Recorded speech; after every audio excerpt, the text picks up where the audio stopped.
Hi guys, c'est parti pour l'issue 166...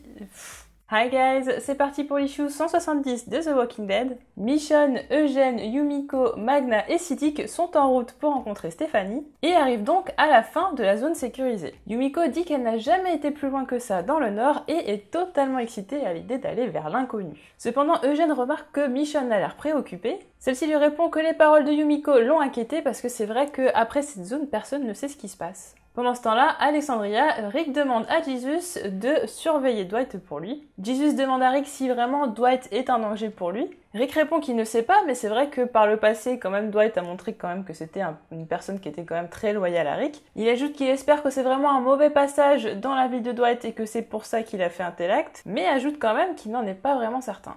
Jesus accepte, mais les deux hommes sont interrompus par Annie qui arrive pour demander à Rick qu'il aille voir Mikey parce que Mikey est totalement triste et totalement désespéré depuis la mort de Paula. Maggie et son groupe font route jusqu'à la colline pour tout reconstruire. Brianna fait remarquer à Maggie que Dante était quand même une personne qui faisait en sorte que le temps passe plus vite parce qu'il racontait toujours des histoires sur la route et comme il est pas là, la route est quand même beaucoup plus longue et moins drôle. Mais Maggie semble préoccupée et ne l'écoute pas, donc Brianna va lui demander quelle est la raison pour laquelle elle est aussi préoccupée, mais Maggie ne va rien répondre, elle va dire que tout va bien.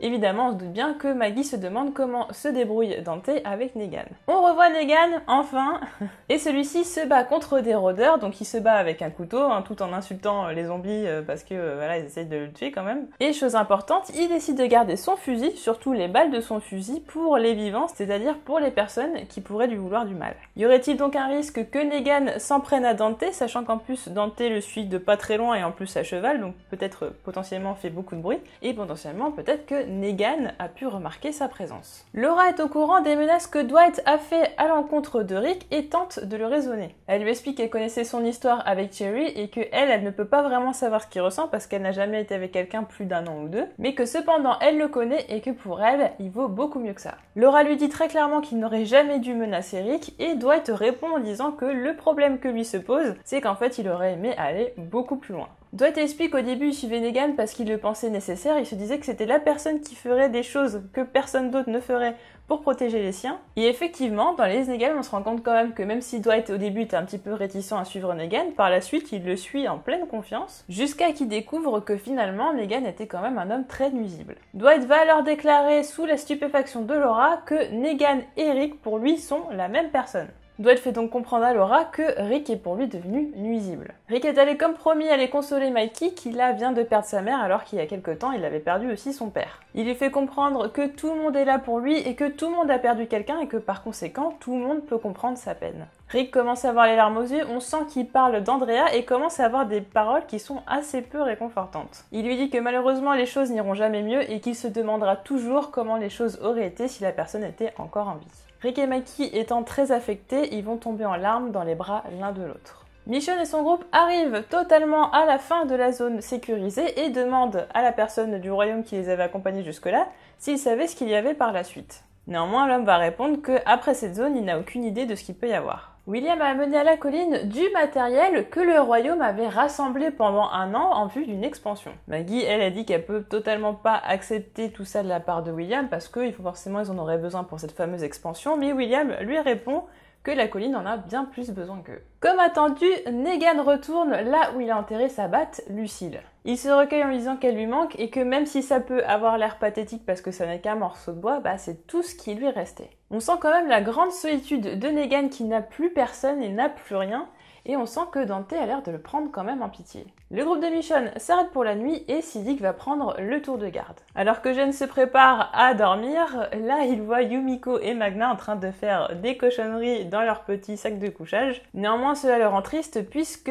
Eugène n'a plus personne depuis la mort de Rosita.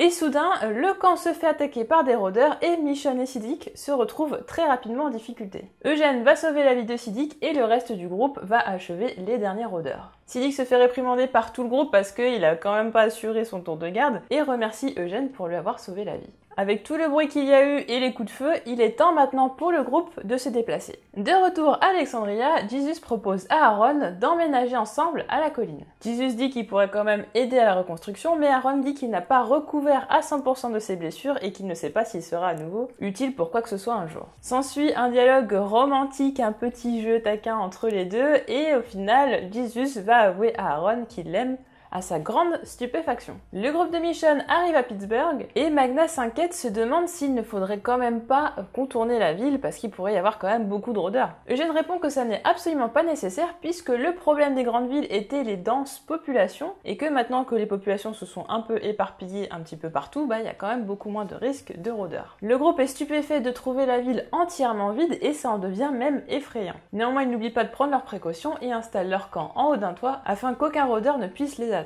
Siddiq a l'air mal et Eugène va vouloir s'enquérir de la raison pour laquelle Siddiq agit aussi bizarrement depuis quelque temps. Siddiq dit qu'il s'en veut depuis quelque temps et qu'il sait que Eugène est quand même vital pour Alexandria, qu'il a fait énormément de choses et qui plus est, en plus, il vient de lui sauver la vie. Et il semble que Siddiq avait quand même un lourd secret à garder par rapport à Eugène. Et ce secret, c'est que Rosita aimait Siddiq. Évidemment, Eugène est en colère et on peut bien imaginer que par la suite, ça ne va pas bien se passer entre les deux personnages. Bon, on va dire que c'est un peu une issue qui est un petit peu en dessous pour moi, c'est-à-dire que là, depuis l'autre où j'étais assez énervée, j'avoue que pour l'instant, on n'a pas remonté la pente, voilà, tous les groupes dispersés, Negan, on sait pas trop ce qui va se passer. En tout cas, pour Eugène, on a une révélation. Est-ce qu'on avait vraiment besoin de le savoir? Je sais pas, moi je pense que si justement la révélation par rapport à Rosita, justement, c'est pour que Eugène puisse faire son deuil. Moi, j'étais toujours partie du principe que Eugène s'était rapproché de Stéphanie, justement, alors qu'il va la rencontrer bientôt. Donc je pense que ça pourrait être un potentiel couple en espérant que Eugène ne parte pas d'Alexandria parce que là si tout le monde part, Jesus et les autres, là ça va être très compliqué. Mais je pense que justement le fait que Rosita l'ait trahi, ça l'aidera à passer à autre chose très rapidement. Et donc justement une histoire avec Stéphanie. Et puis par contre, bon c'est sûr que pour Siddiq ça risque de chauffer. Et c'est vrai que c'est un personnage que personnellement je n'aime pas du tout déjà de base, j'aime vraiment pas. Donc au final demain si le personnage il finit par le tuer, c'est pas un problème. Est-ce que du coup suite aux nombreux événements qui se sont passés, par exemple la mort d'Andrea, plus maintenant il apprend que Rosita l'a trahi, peut-être que Eugène, justement, aurait un caractère assez différent, c'est-à-dire que là, il a encaissé tellement de choses qu'il exploserait, et pourquoi pas commettre un crime.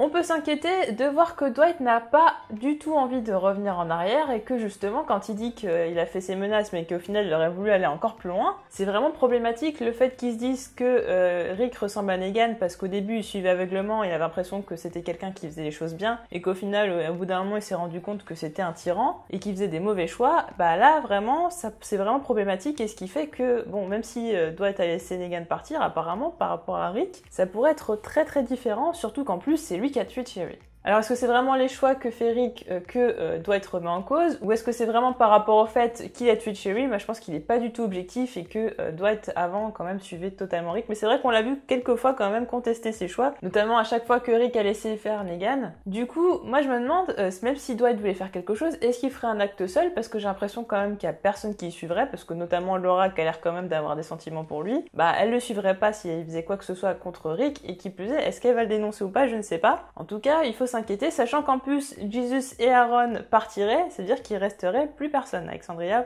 pour soutenir Rick. Reparlons de Negan qui est venu se recueillir auprès de Lucille. Là voilà, c'est vraiment parce que là on voit vraiment qu'il n'y a plus rien pour lui, enfin il est vraiment tout seul. Déjà on voyait qu'Alexandria il était un petit peu triste du fait que personne lui dit au revoir. Je pense qu'il s'attendait quand même à ce que le fait qu'il ait sauvé quand même des gens, parce qu'il a fait quand même pas mal, justement il a tué quand même pas mal de rôdeurs à Alexandria et tout, il a quand même participé pas mal à la guerre contre les chuchoteurs. Donc je pense qu'il s'attendait vraiment à de la reconnaissance et pourquoi pas pouvoir rester, et finalement d'avoir quand même à partir, finalement c'est pas le choix qu'il voulait. Mais là je me demande, donc il se recueille auprès de Lucille, mais qu'est-ce qu'il va faire par la suite? J'en ai aucune idée. En tout cas, le fait qu'il parle du fait justement qu'il conserve ses balles contre les vivants, justement s'il se fait attaquer ou quelqu'un lui fait du mal, je pense vraiment qu'il va arriver quelque chose à Dante. Je pense que Negan va se rendre compte, ou même s'il le sait pas déjà d'ailleurs, que Dante le suit, parce que je suis désolée mais il y a un mec 5 mètres derrière moi, il est à cheval, je l'entends en fait, hein. En plus il traverse les feuillages, à moins que j'ai des problèmes d'oreille, le mec je l'entends quoi, donc Je pense très clairement que Negan le voit venir. Après, là où je me dis que ça peut être différent, c'est le fait que Dante semble vraiment le prendre en pitié. Donc je me dis finalement peut-être qu'ils pourraient s'entendre tous les deux, que Dante pourrait avoir envie de le suivre, parce qu'en plus Dante a un humour qui est très spécial et tout, voilà, c'est un personnage qui est très marrant. Negan aussi, je me dis c'est vrai que ça pourrait donner un super duo, j'adorerais voir ça. Et d'un autre côté, je vois très bien Negan tuer Dante. Pourquoi? Parce que je pense que vraiment Maggie, elle est amoureuse de Dante, mais elle veut pas justement, elle aurait l'impression de trahir Glenn si elle sortait avec quelqu'un d'autre, de trahir sa mémoire, et puis en plus elle a un enfant avec. Donc je pense que Maggie elle est vraiment amoureuse de Dante.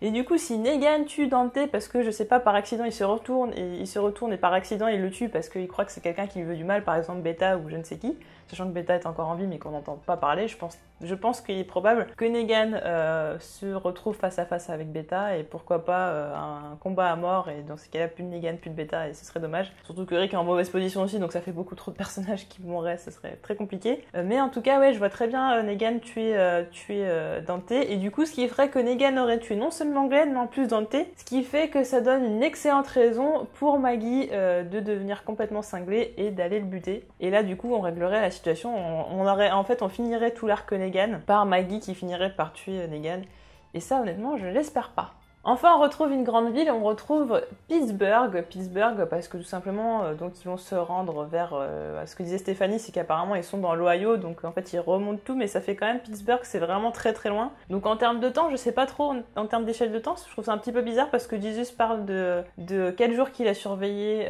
Dwight, et que justement il s'est rien passé et que du coup ils peuvent partir à la colline, donc il dit 4 jours. Et en même temps, je vois pas le groupe de Michonne faire Alexandria-Pittsburgh en 4 jours, donc je pense qu'au niveau échelle de temps, c'est un petit peu plus ou moins mis n'importe comment. En tout cas, la ville est déserte, et vraiment voilà, ça nous rappelle les débuts de The Walking Dead, et puis encore plus la série, parce que c'est vrai que la série on voit encore mieux vraiment, et puis même ça me faisait, là vraiment, en voyant l'image, ça me faisait surtout penser à Je suis une légende, vraiment, hein, c'est-à-dire que la nature qui reprend un petit peu le dessus. Là on le voit pas trop, mais c'est surtout, voilà, c'est vide, c'est désert, c'est désertique, et ça on n'a pas l'habitude de voir à chaque fois qu'on voit quand on voit Atlanta c'est rempli de rôdeurs.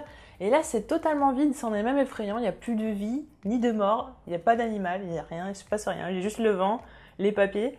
Et je trouve que c'est vraiment très beau, c'est vraiment très bien dessiné, et vraiment l'ambiance, elle est vraiment très bien retranscrite. Et moi, je suis contente de revoir ça, parce que c'est vrai que la campagne, la colline, bon, le sanctuaire, etc., j'en avais un peu marre de voir toujours la même chose.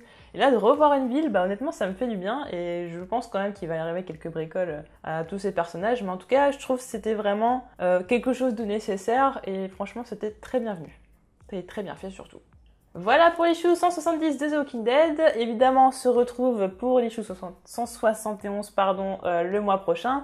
Évidemment aussi, on se retrouve avec le His Negan, le recap très vite, et ensuite l'analyse tout simplement de l'histoire de Negan, tout simplement. Et de toute façon, on se retrouve pour d'autres vidéos très bientôt, très vite.